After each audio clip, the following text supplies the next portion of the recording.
छ सर यता पिङ गर्ने ल्यान्डिङ गर्ने भने म उठाइदिन्छु आदैदिन ए भाइ सुन्न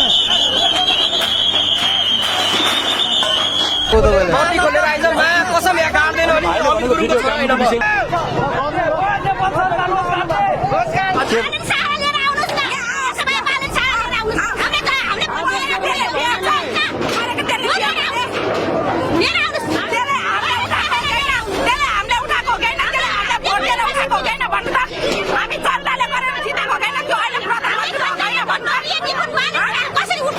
शनिबार एकाएक बिहानै फेवातालको किनारमा डोजर चल्यो। डोजर चले पछाडि स्थानीय त्रसित भए। त्रसित पनि किन नहुन्, उनीहरूलाई 2082 फागुन 8 गतेका दिन महानगरपालिकाबाट सूचना जारी गरिएको थियो, तपाईहरू बसेको ठाउँ खाली गरिदिनुहोस् भनेर। यो सूचनाको बेवास्ता भयो। उनीहरू यस्ता सूचना त कति आउँछन् कति, हामीलाई हटाएर देखाऊ भन्ने दममा थिए। त्यो दम अन्ततः पोखरा महानगरपालिकाका मेयर धनराज आचार्यलाई बालेन सरकारको फोन सँगसँगै अनि डोजर चलाइदियो। त्यस पछाडि त ओहो सरकारले साँच्चै गरेको रहेछ भनेर कति सरप्राइज भयो भने कति अझै पनि सूचना आएको छैन। हामीलाई नै भन्नुपर्छ, घर अगाडि नै आएर टाँस्नुपर्छ, मैलै भन्नुपर्छ, फोनै गर्नुपर्छ भन्ने जस्ता तर्कहरू दिएर आशय व्यक्त गर्दै थिए। तर यो सूचना 2082 फागुन 8 गते नै महानगरले सूचना जारी गरिसकेको थियो। फेवातालको किनारमा लगभग अब भने डोजर चल्ने पक्का भएको छ। शनिबार सांकेतिक रूपमा मात्रै महानगरले आफ्नो प्रस्तुति दिँदा धेरैको वाइ पायो, धेरैको तारिफ पायो र धेरैले अब चाहिँ महानगर डराउने वाला छैन भनेर भनिरहेका छन्। सुन्नु न, यो खास के गरिरहनु भएको तपाईँहरूले? नोटिस बिना आएर सुतिरहेको ठाउँमा त्यसरी डोजर हालिदिने हो। उहाँको 2 वर्षको बच्चा सुतिरहेको न उहाँसँग भन्दै त बहिनी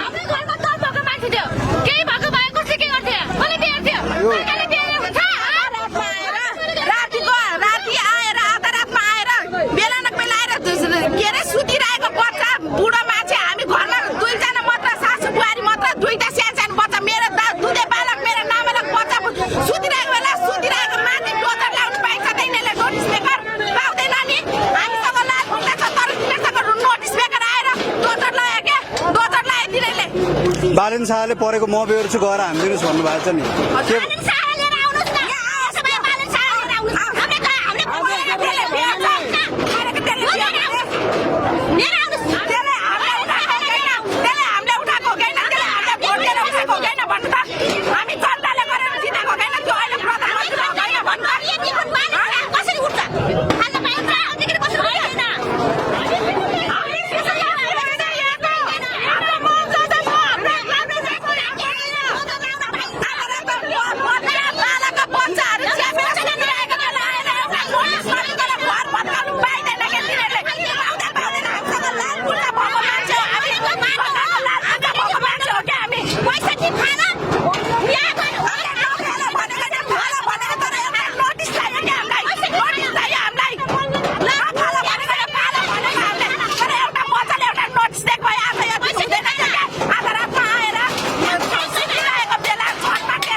चाहियो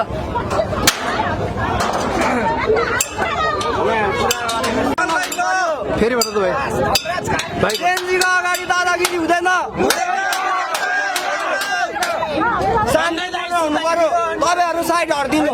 सबैले सुताइदियो,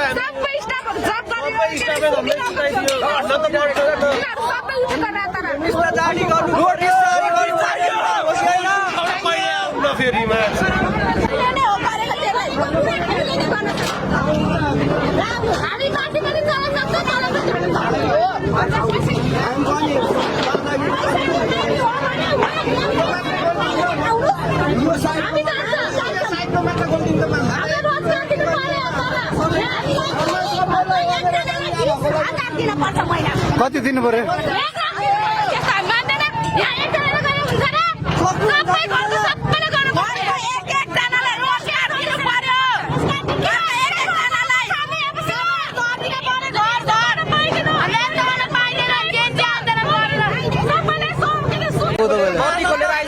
कसम यहाँ काट्दैन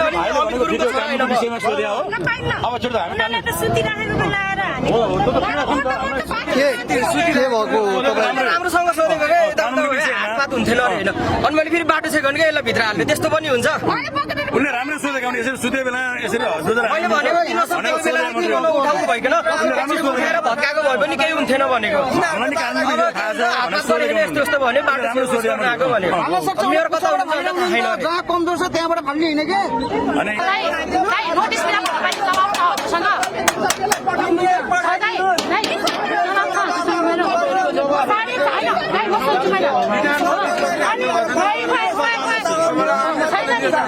सरकार आफू माथि बसेर कसैलाई पनि दबाब नदे सर म एउटा क्वेसन सोध्न चाहन्छु हो तपाईहरु नगरपालिकामै जानुस्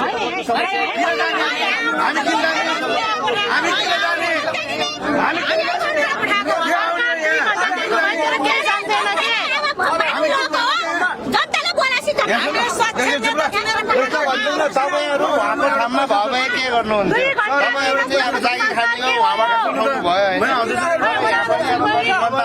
किराहरू चाहिँ बुझिदिने सरकार चाहियो होइन नोटिस ल्याउनु न हामी छोड्न तयार छौँ त भन्ने छ त 65 मिटर हानेर मात्रै संरक्षण हुन्छ र तपाईँसँग एउटा नोटिस छैन हामीसँग त लालपुर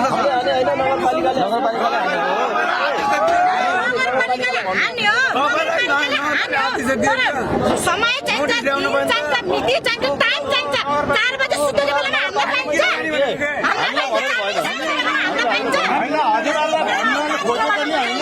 उहाँहरूलाई चाहियो मेयर चाहियो अरे कि मेयरलाई बोलाइदिनुहोस्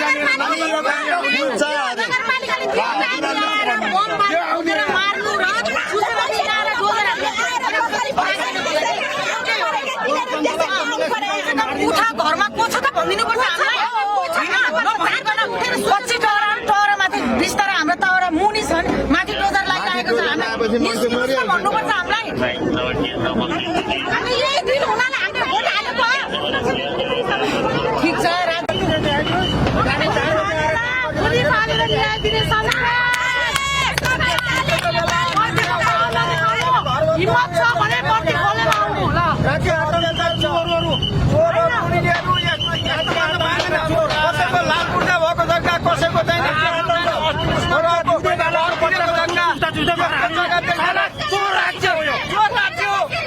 बच्चाले दुध किराहरूलाई राति 2 बजे आएर हान्छ भने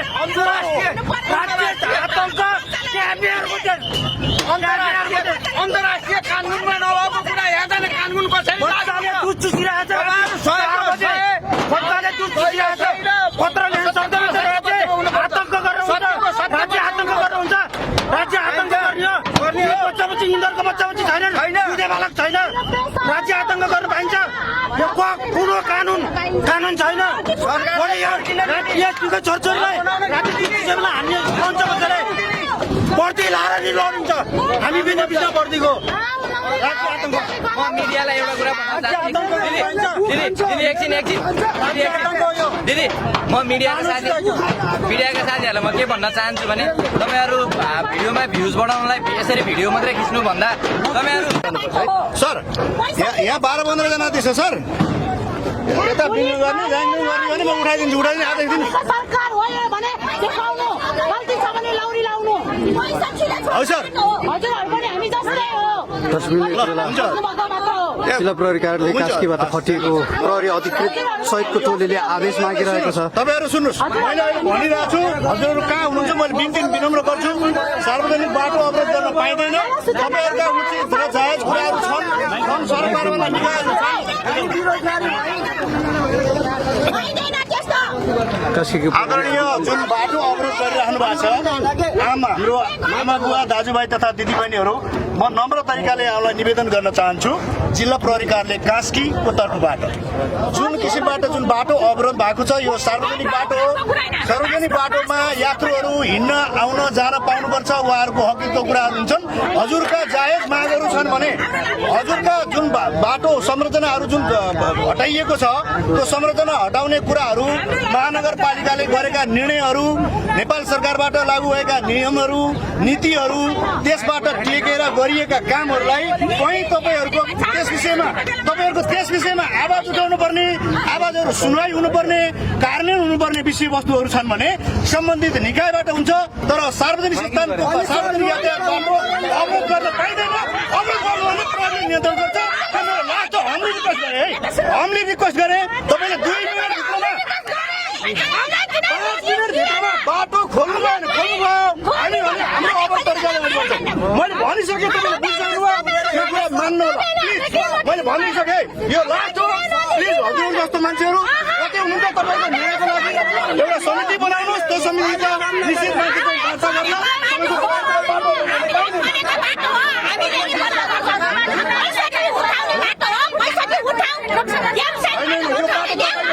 यो सार्वजनिक बाटो सुरु गरौँ।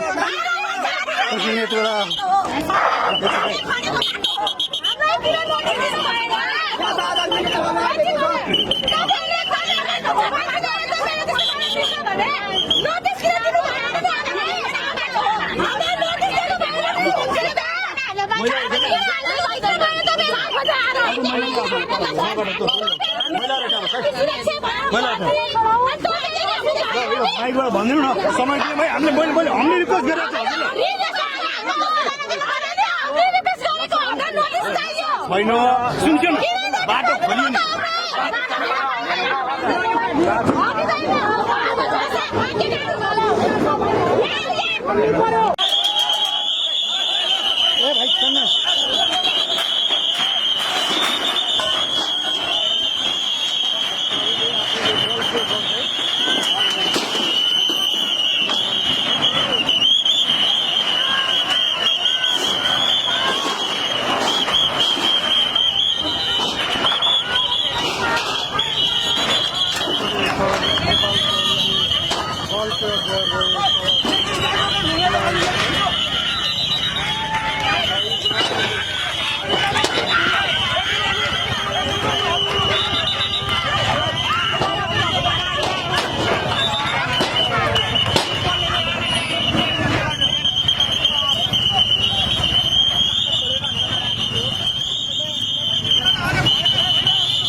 करिब 1 घण्टाको यो चक्का जाम पछाडि स्थानीयहरू यहाँनिर यो सवारी साधनमा आवत जावत गर्नेहरू चाहिँ प्रहरीलाई धन्यवाद दिँदै यहाँबाट लगभग निस्किएका छन्। बाटो खुलिसकेको सदस्य महानुभावहरू यहाँनिर चाहिँ देख्न सकिन्छ।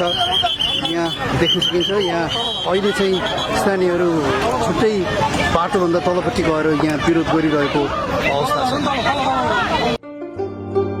मेरो साथी टिभी हर पलको सहयात्री।